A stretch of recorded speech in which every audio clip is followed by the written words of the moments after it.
Et coach familial, c'est un métier tout à fait nouveau. C'est une spécificité tout à fait nouvelle. Ça n'existait pas avant. On avait, dès qu'il y avait un problème avec les enfants ou dans la famille, on allait voir comme d'habitude un psy, un pédopsie, un orthophoniste. Il y avait toute une plein de professions absolument compétentes. Et petit à petit, les parents, c'est comme par rapport à la thérapie ou par rapport à la psychothérapie, les gens sont venus de plus en plus se faire coacher pour des thématiques pour lesquelles avant ils auraient été voir un psy et maintenant ils viennent voir un coach, et un coach PNL en particulier. C'est le même phénomène que l'on observe par rapport au coaching familial. C'est-à-dire que des parents qui seraient allés voir un psy, un pédopsie, un psychiatre, un orthophoniste, viennent nous voir d'abord ou viennent nous voir en parallèle d'un autre accompagnement. Et c'est assez nouveau et on va avoir des demandes qui sont spécifiques au coaching, c'est-à-dire des demandes qui vont être aider mon gamin à mieux apprendre à l'école, ou travailler sur les phobies scolaires, qui sont de plus en plus nombreuses, hein. Il y a de plus en plus de consultations vers les coachs à cause des phobies scolaires qui explosent complètement.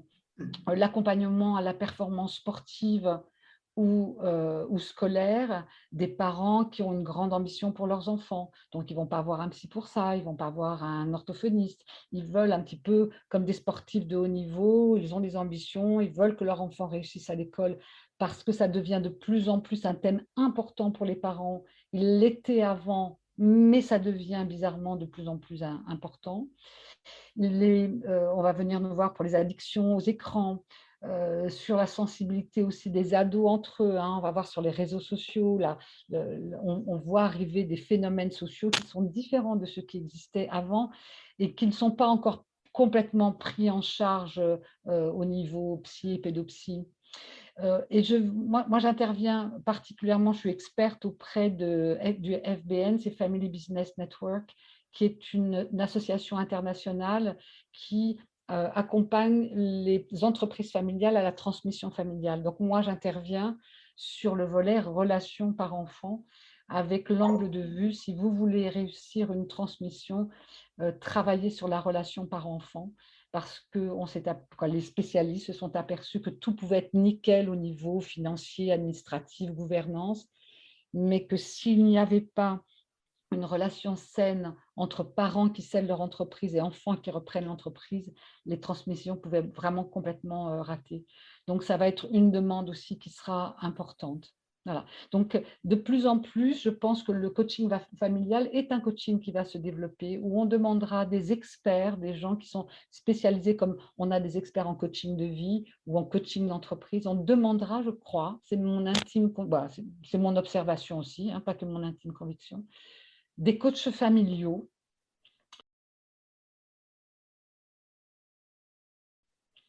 Et j'ai fait exprès au tout début, les gens disaient, vous êtes un coach parental. Et j'ai dit, non, non, on est un coach familial. Agapé, on appelle notre spécialisation coach familial parce qu'on va aller regarder la famille en tant que système et pas que les parents ou que les enfants. Donc, c'est notre parti pris.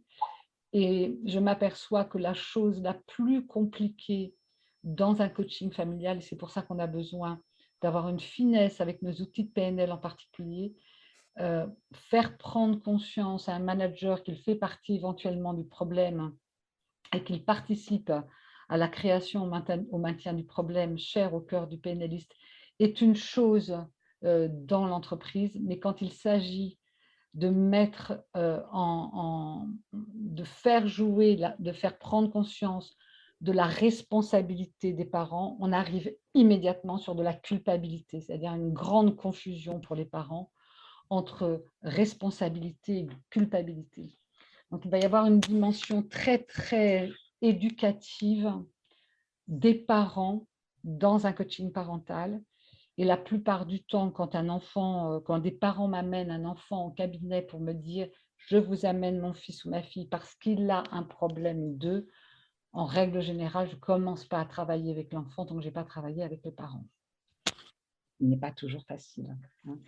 Mais vous le voyez, la différence, quoi, le glissement trop rapide qui existe entre responsabilité et culpabilité, qui n'existe pas nécessairement dans le monde de l'entreprise. Dans le monde de l'entreprise, la notion de responsabilité, elle va plutôt être liée éventuellement avec de l'erreur, mais pas de la culpabilité. Dans le monde familial, la culpabilité arrive en premier. Maintenant, je vais vous parler de la posture du coach familial.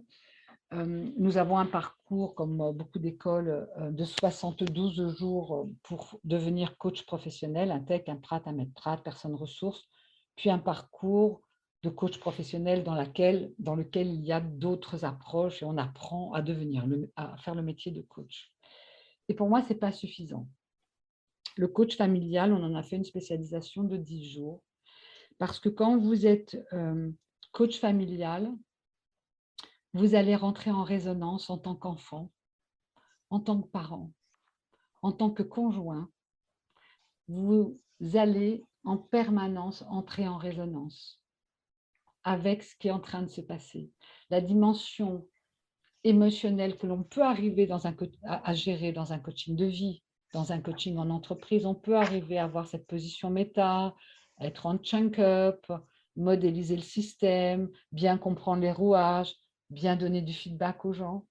Quand il va s'agir de coaching familial, c'est quasiment impossible, sinon vous êtes un robot, et pourquoi pas, mais c'est quasiment impossible à un moment donné de ne pas rentrer en résonance. Mais qui dit rentrer en résonance, ça veut dire, si vous n'y êtes pas vigilant, rentrer dans ce que j'appelle le bocal à mouche. Et à faire bzzz avec le reste de l'équipe. J'accompagne dans un coaching familial 2 parents qui ont 74 ans et 75 ans et un fils qui a 51 ans. Je les avais accompagnés à l'époque dans leur transmission et la transmission s'était passée le mieux possible. C'est des habitués du coaching. Et là, je les accompagne et j'accompagnais le fils et le père était coaché par un autre coach, un homme. Et en fait, ce qui s'est passé avec l'autre coach, c'est que lui-même avait des difficultés avec son propre fils et l'autre coach a pris parti pour le père en disant au client, ce que fait votre fils, ça n'est pas acceptable. Et en racontant sa propre histoire. Et là, ça fait carton jaune, hein, pas carton rouge. Mais du coup, et le coach est un excellent coach que je connais et qui fait un boulot extraordinaire, mais à un moment donné, c'est pas qu'on ne va pas pouvoir, il faut arriver à prendre une distance, une neutralité bienveillante, absolue avec tous les antagonistes. Ancrés dans nos présupposés de la PNL, les gens font du mieux qu'ils peuvent compte tenu des ressources dont ils disposent. Tout comportement sert une fonction positive et de toute manière, tout le monde a les ressources pour atteindre ses objectifs, entre autres choses. Donc, c'est ancré dans ces convictions, dans ces présupposés de la PNL et rester dans cette neutralité qui est la chose la plus compliquée. Quand vous avez un parent, moi j'ai eu un père qui cognait sur ses enfants et qui vient en coaching. Bravo, monsieur, vous êtes là en face de moi et vous allez payer une consulte ou plusieurs consultes pour venir travailler sur cette violence. Si moi, je n'ai pas travaillé sur cette neutralité bienveillante, comment je fais pour accompagner une personne qui est en recherche de résilience, qui est en recherche de travailler sur ses propres schémas limitants? Donc, vous voyez, j'ai une multitude d'exemples où, en effet, le coach, et c'est ce que nous, on fait dans nos 10 jours de spécialisation de coach familial, d'avoir travaillé sur sa propre relation avec ses parents et sa fratrie, et de savoir où on en est, et de faire aussi l'expérience de l'accompagnement, où ça va, un coaching familial, à quel point ça va chercher loin à l'intérieur de nous, dans nos émotions, dans notre appartenance, dans notre filiation, dans notre dépendance éventuellement. Et d'avoir travaillé et d'avoir regardé sa propre histoire en tant que enfant, en tant qu'ex-enfant, mais en tant que parent aussi et en tant que grand-parent, est primordial pour pouvoir assumer la responsabilité d'un accompagnement en coaching familial. Et autant dans un coaching d'entreprise, on va avoir tendance à mettre les émotions de côté, en disant, allez, on est en entreprise, on va modéliser le système, même si pour moi, hein, qui ai rajouté les émotions dans les niveaux logiques, c'est une hérésie de penser qu'on peut mettre un tiers de la roue de l'expérience subjective de côté. Bon, allez, dans l'entreprise, on peut en tout cas faire comme si monsieur allait en thérapie, si c'est trop émotionnel, ne faites pas un coaching, allez en thérapie. Dans le coaching familial, les émotions sont le cœur. On ne travaille qu'en partant des émotions.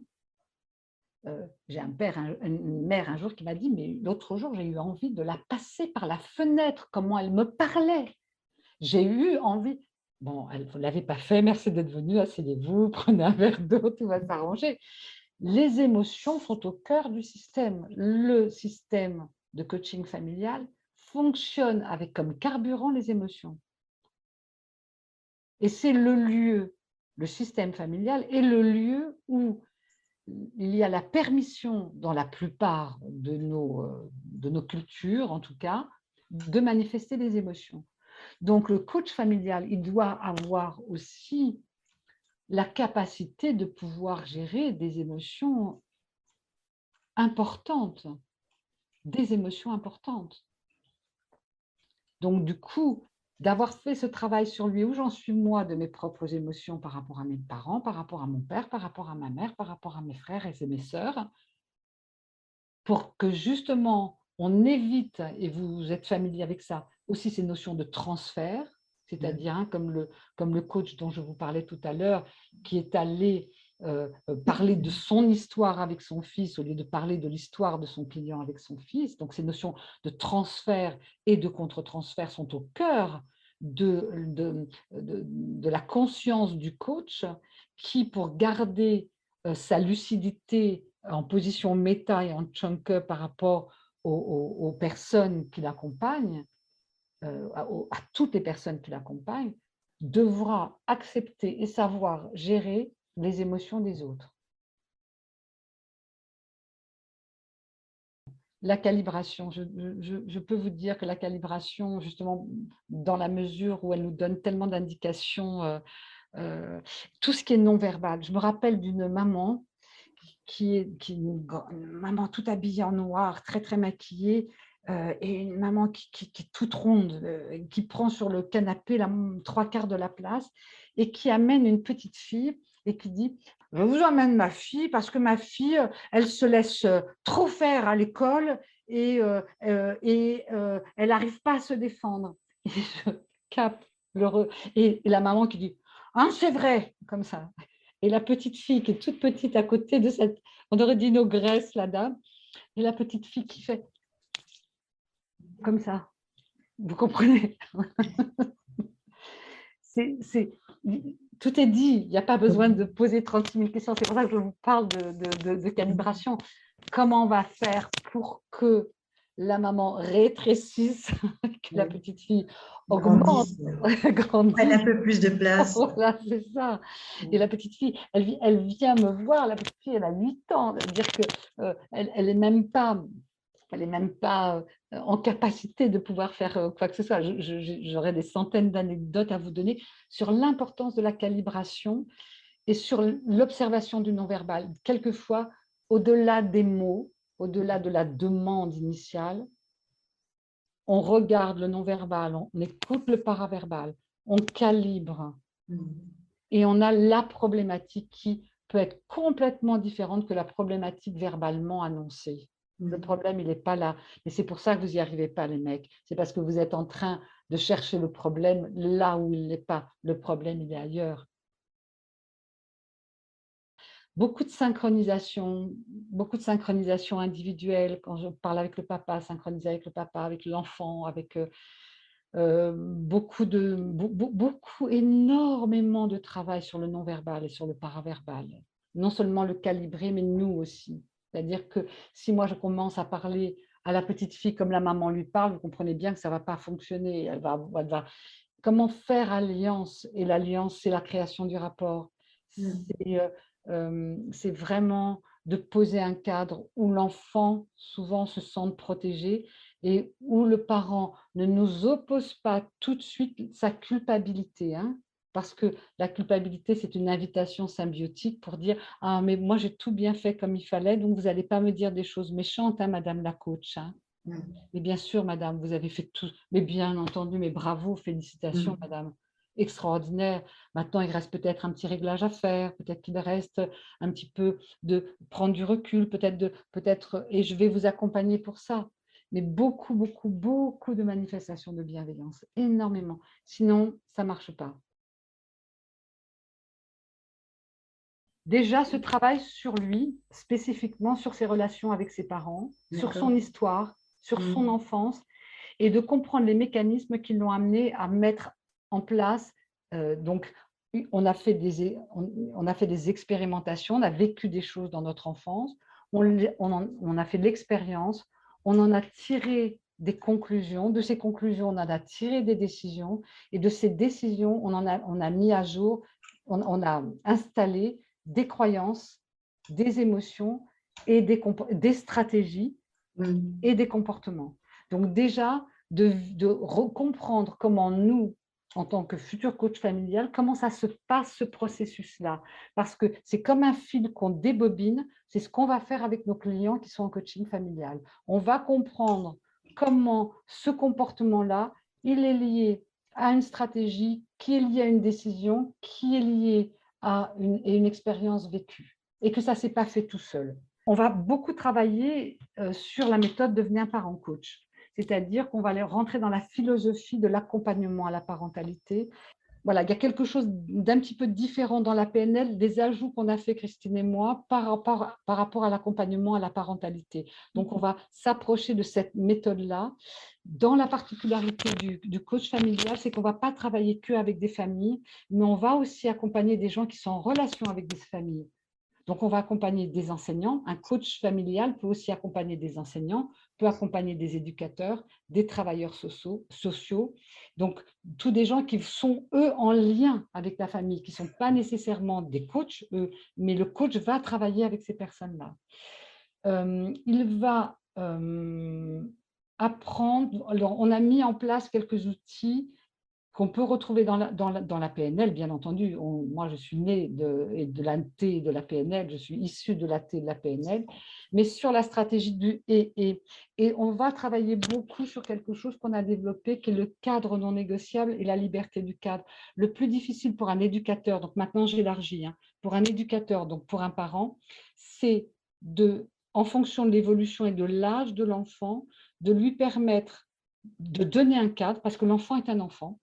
Donc, il y a des choses qui ne sait pas. Son cerveau n'est pas suffisamment développé pour savoir tout un tas de choses. Donc, le parent, l'enseignant, l'éducateur, il donne un cadre, mais s'il ne donne pas la liberté à l'intérieur du cadre, il perd l'enfant, il passe en parent dominant et l'enfant est soumis, il n'est pas en train de grandir. Et ensuite, on va travailler beaucoup sur l'apport des neurosciences. C'est-à-dire qu'on va être en capacité d'expliquer en tant que coach familial aux parents l'évolution du cerveau d'un enfant. Donc, il y a beaucoup de travail qui se fait autour des neurosciences. Donc, il y a un module spécial sur les neurosciences. Et après, il y a un module spécial aussi, donc, qui est animé par mon fils. Donc, c'est une formation parent-coach qui est faite par une formation de coach familial qui est animée par une mère et son fils. Et donc, du coup, mais je ne devrais pas vous le dire, mais je sais, parce qu'il va y avoir une séquence d'aller retrouver très créative, d'aller retrouver l'enfant qui est à l'intérieur de nous aussi, pour aller comprendre, pour aller vraiment dans leur logique, dans la logique de leur modèle du monde. Bien sûr, on peut le faire avec des outils, avec notre cognitif, avec l'adulte qu'on est devenu, avec le parent qu'on a été, avec l'enfant qu'on a été. Mais en même temps, d'aller retrouver quelque chose à l'intérieur de nous qui est de l'ordre de l'enfant libre et de la manière de regarder le monde de l'enfant va nous permettre de beaucoup mieux comprendre et accompagner les enfants aussi. Donc voilà, ce qu'il y a de plus, donc beaucoup de neurosciences, beaucoup de la méthode Devenez parent coach pour aider les Mmh. parents à grandir. Donc là, on aide les parents, on aide les parents à comprendre que leur enfant, il fonctionne pas comme eux. Mais qu'est-ce que c'est compliqué pour c'est pourtant bien simple de faire sa chambre. Eh ben non, ben non. Ben non, c'est Mmh. simple pour toi, c'est logique pour toi, mais dans son modèle du monde à lui, ça n'a aucun sens.